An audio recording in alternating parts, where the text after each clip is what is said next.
Um, I don't know how many of you realized that right before the end of the break, Hillary Week's song, Beautiful Heartbreak, was playing. And if you've ever heard that song, that's like the song that will always make you cry. No matter how good of a mood you're in, it's so touching.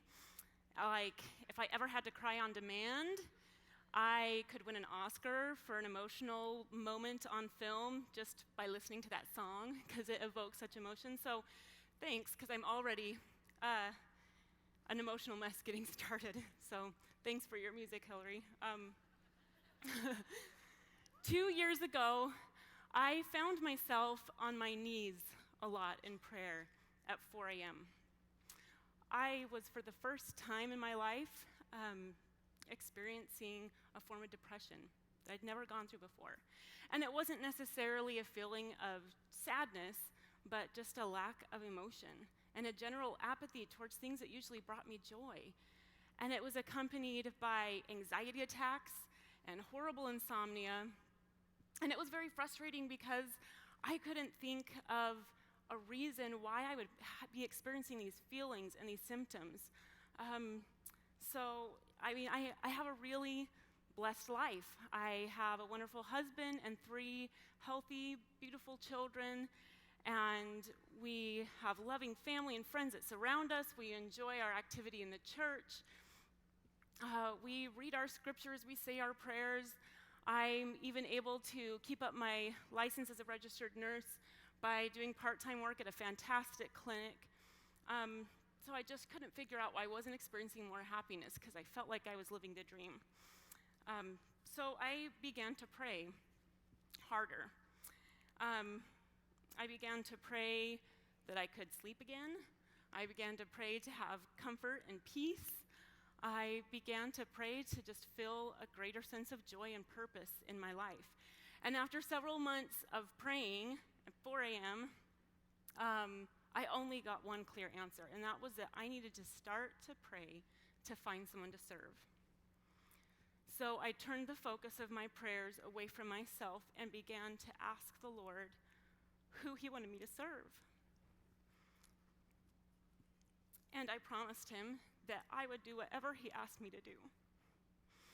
About a month into these prayers, I discovered that Lily, the young daughter of one of my friends from college, had been diagnosed with cancer. And having been a former oncology nurse, I reached out to her. I felt prompted that I should reach out to her and offer her some insight into her daughter's treatments, some tips of how she could help handle the side effects she'd be going through, and really just to offer some support that I knew that these families really need during this time.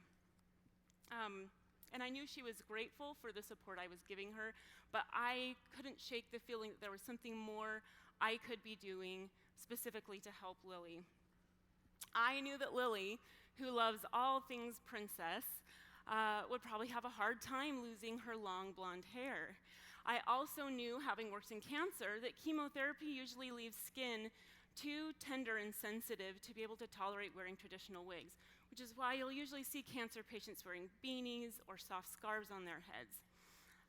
So with these things in mind, I had the idea to take a soft crocheted beanie and to add long strands of yarn to it and to fashion it into a Rapunzel braid for Lily. So I did so. I added some ribbon and some flowers to it, and I sent it to her for her 3rd birthday. And Lily loved her wig. It not only provided her with a comfortable head covering, but it also offered her a reprieve from the scary world of cancer she was in by inviting her back into the world of imagination and play.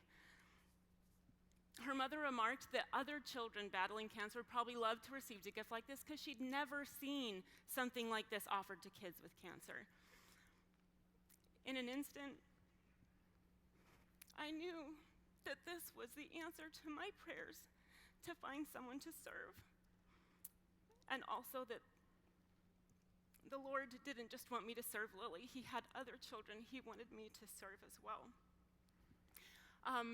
As a member of our Ward Relief Society, our women's group, Relief Society presidency, I decided to organize a workshop where the sisters could get together and learn to make a few dozen wigs for the children locally here in Alaska.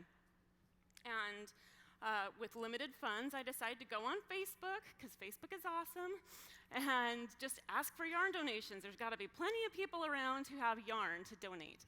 So I went on Facebook and asked for yarn donations, and the response was overwhelming. People all over the country, many who were complete strangers to me, were reaching out, wanting to know how they could get a wig for a child that they knew who was battling cancer. They wanted to know how they could help contribute financially or how they could get involved in learning to make these wigs. So I had a hunch that this was going to be more than just one Relief Society activity. So with the help of my partner and friend, Bree Hitchcock, we created the Magic Yarn Project, a nonprofit organization whose mission is to create magic in the lives of children battling cancer and to help inspire volunteerism to make a difference.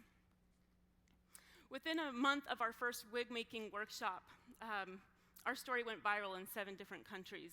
We were featured on the Huffington Post, BuzzFeed, the TV show The Doctors, ABC News, Oprah Winfrey's magazine, Today.com, and over 100 other different online and TV sources. We were inundated with hundreds of emails, people wanting to know how they could learn to make these wigs, people wanting to know how they could get these wigs to children in their community. So I turned my one-car garage into our Magic Yarn headquarters. It's not easy to give that one-car garage up in the middle of winter in Alaska. I cut back my hours a little working as a nurse, and I dove headfirst into this full-time commitment to help others to be able to make magic for children with cancer. Because volunteerism is at the heart of this project, we created online video tutorials so that people anywhere in the world could learn how to make these wigs for children in their areas. We've also held several dozen local workshops here in Alaska where anyone can come and learn how to make a wig. And we've also held several workshops in Seattle and in Utah. And we have some of our magic makers in different states like California, Maryland, Florida, Minnesota, who under our guidance are starting to put on their own workshops in the communities, teaching others how to make these wigs. We've been able to involve Boy Scouts, prison inmates, soldiers in the armed forces, Girl Scouts, inner city youth, senior citizens, mothers, fathers, the mentally handicapped, and even a defensive linebacker for the Seattle Seahawks in our project. Since we first began over a year and a half ago, more than 2,600 wigs have been made and sent to children in 44 US states and 24 countries around the world. This has been accomplished.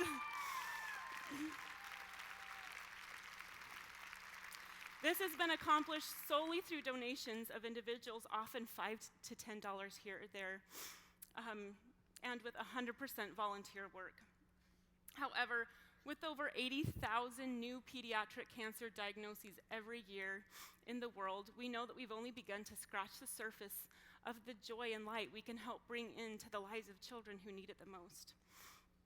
The magic of this project can be seen in the faces of the children who receive their wigs. We've been able to give wigs to cancer centers in multiple third world countries where access to good medical care isn't always readily available, where there are no Make-A-Wish programs to whisk sick children and their families off on fabulous Disney vacations, and where many of these children could never have dreamed of receiving a gift this wonderful, even if they'd never gotten sick.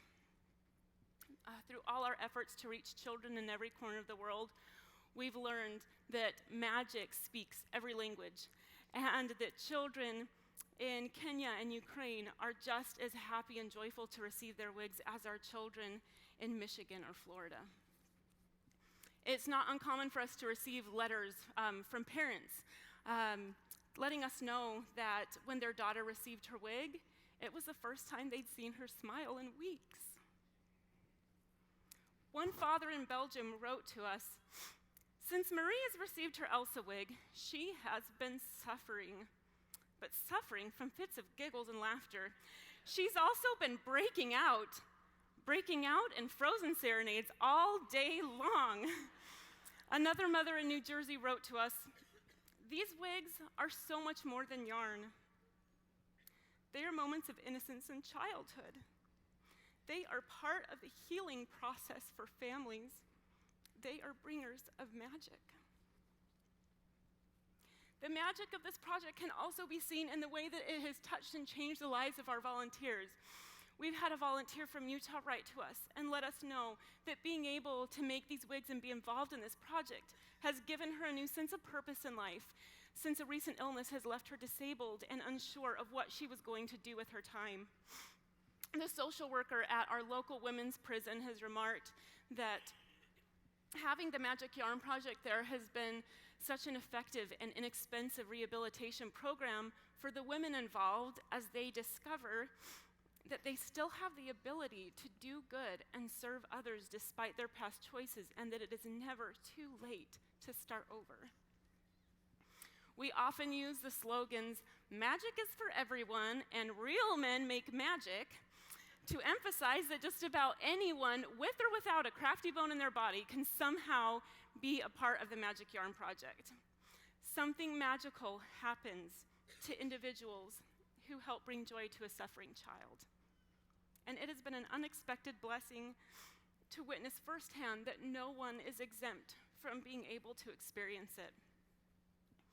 And finally, the magic of this project can be seen in the ways that it has impacted my life and strengthened my testimony of the power of prayer and the blessings that come from serving others. Who would have thought that a few fervent prayers offered at 4 a.m. by someone who doesn't even know how to crochet, and I still don't, could produce a movement of hundreds of people around the world coming together to make children smile? Who would have thought that those prayers would create a full-time volunteer job that I never wanted, but that the Lord somehow knew I needed? It's required a lot of sacrifice of time and sleep and sometimes sanity, but it has blessed me in ways I could never have foreseen. In order to spend more time with them, I often pull my children into the project to help, and it's a blessing to watch as they learn to serve and think of others. These days, their nightly prayers often include requests to please help the sick children with cancer to feel better. Their artwork often includes drawings of children smiling in their new wig with the word bubble that says, "I love my rainbow wig," or "I feel so much better now." Though I sometimes worry that the project takes me away too much from my family, it's definitely added to our family a greater sense of compassion and awareness for others who are suffering, and we're learning to take better action when we see someone in need. This project has truly taught us what it means to arise and to live unto the Lord. In my most exhausted moments, a small part of me sometimes regrets my promise to serve however the Lord wanted me to. I'm still often awake at 4 a.m., except now just with anxiety over how I'm going to balance this new life I find myself in. But my life has been flooded with joy. I get to meet and witness the many good people in this world who are so eager to do something to serve those who suffer. And then I get to see the product of that service in the smiles of the children who receive it. Though this project hasn't taken away all of my life's trials, the joy it has brought has made any trial that I might experience, has made those burdens seem so much easier to bear. When we are in the service of our fellow beings, we are only in the service of our God. And when we are in the service of our God, life is good. If there's anything this project has taught me, it's that I have a lot of growing and humbling to do. I feel like a very unworthy and clumsy vessel to facilitate such a beautiful work. But this experience has also taught me that the Lord only asks for willing hands, and that He will make those willing hands more than capable to accomplish His purposes. Alma taught us in the Book of Mormon that by small and simple things are great things brought to pass. Those simple things could be an attentive and loving visiting teacher who reaches out to a sister to help her feel loved. It could be a Sunday school teacher who inspires a youth to go serve a mission. For me, the small and simple things were just a ball of yarn and a simple idea that went viral and has touched the lives of everyone who's become involved in it. I testify that if we are willing to arise and live unto the Lord in whatever capacity he sees fit, that we will experience greater joy, that our lives will be enriched, we will have greater peace, and if we allow it, the service we render will change our lives and the lives of those around us. I say these things in the name of Jesus Christ. Amen.